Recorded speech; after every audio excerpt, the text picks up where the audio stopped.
This is Sony ESPN.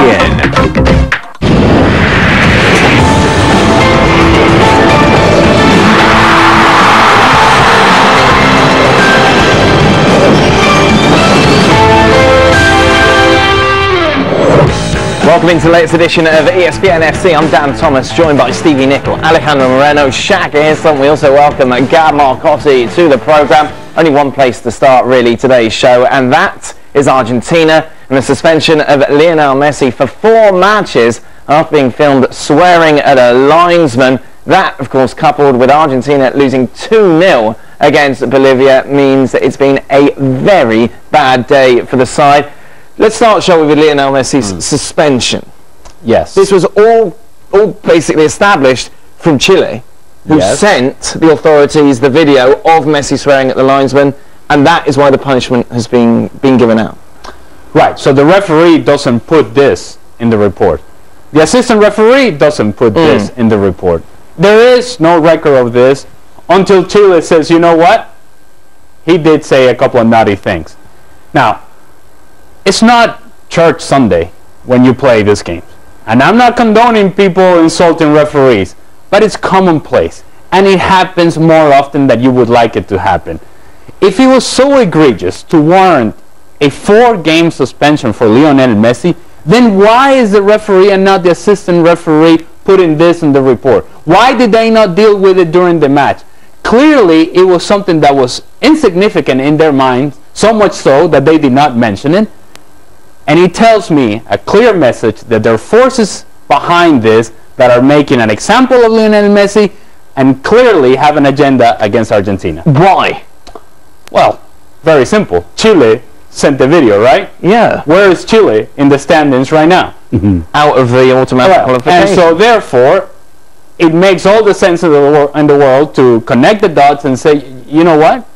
It benefits Chile that Messi is not playing for Argentina. But how can those who make the decision have that in play? Well, because Chile have had a couple of players suspended because of similar things. So basically they're taking advantage of any little thing they can to help the team on the field get back up the table. And if it means Messi doesn't play for Argentina and they drop, then that helps Chile. The other thing at play here, and quite clearly these are political forces, which I don't agree with. But Chile's FA launches protest. Keep in mind, the background to this is Argentina's FA are in absolute disarray and in no position themselves to really, not necessarily strong arm, but even maintain a strong position in defending their star player.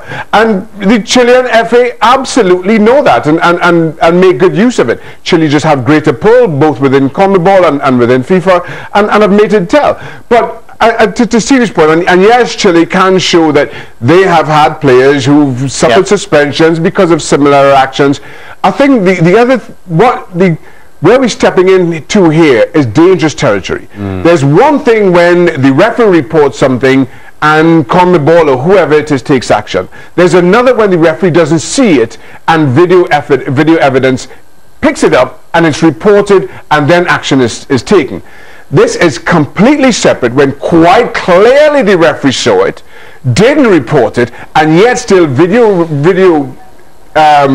replay of the incident is being brought back in retrospectively to overplay what the referee decision was by a third party.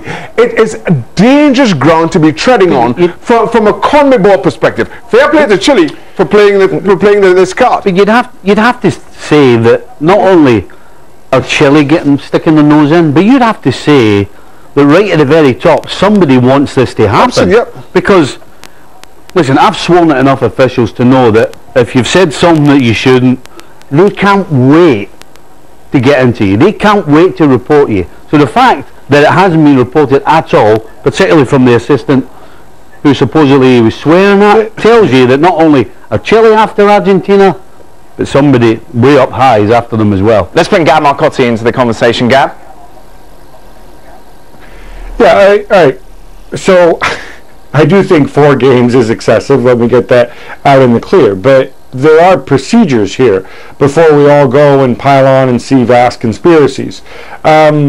the assistant referee does not file a report. The referee does. You can't really have it both ways. You can't say, well, he didn't think it was serious enough to put in his report, and then you say, oh, but he saw it. They both fill the report in. It's not just a one-man band. They sit down and they talk about it. I've been involved in all this. Linesmen making up stories. You said this and you said that. So don't tell me that the linesman is not sitting with the referee and talking through the report, because that's exactly what they do after the game. They all sit down and they all throw their 2 pence worth in. As far as I know, it's up to the referee to what degree he wants to go and talk to his assistants in compiling the report. I mean, until you actually go and depose the referee, you don't actually know if the referee obviously saw Messi shouting at the assistant, but the referee could have also assumed that if it was serious, the assistant would have told him. Exactly. They all get changed in the same room. No? It's like a dressing room for them. Are you telling me that the linesman's not going to say a word to the referee about it if it merited it? Come on. Well, I have no idea. All I'm saying is before we jump to conclusions, and I think at the very least we should wait and see what these people actually say and what the justification is. I don't know what happened, and I don't know what Messi said. What Messi said to the assistant. You're absolutely correct. The Argentine FA is in disarray, and there's a precedent of a country finding video and submitting it. That's not new. I mean, Denmark did it at Euro 2004. Italy did it in the 2006 World Cup in a game they weren't even involved in, the Germany-Argentina game. So, you know, there is precedent here.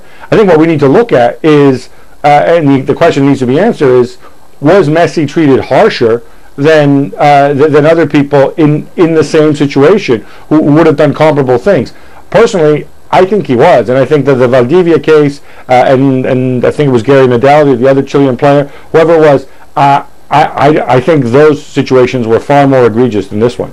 You look at it, Argentina should still be okay, shouldn't they, Ali? With or without Messi, looking at their remaining schedule, or would you be panicking off the back of that defeat against Bolivia? It doesn't help when you lose against Bolivia, but that's a result that is not as surprising because of the conditions in Bolivia. However, you think that Argentina at home against Venezuela and against Peru, they should be good enough with or without Lionel Messi. However, you've thought about that in the past and they haven't delivered, and until you see it from Higuaín and from Agüero and Di Maria and all these other players actually performing at a high level consistently for the Argentina national team, it remains a question. They should be okay, but it remains a question.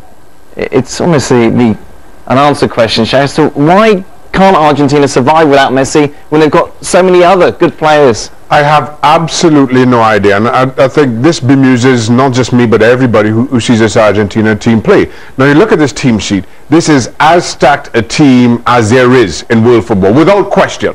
And I have made the point time and time again that I don't think I've seen a national team or mercurial star like Lionel Messi with a supporting cast like Argentina are able to put out any park. Yet, whenever you see them, with or without Lionel Messi, you have to wonder if 10 of those players get paid to play the game.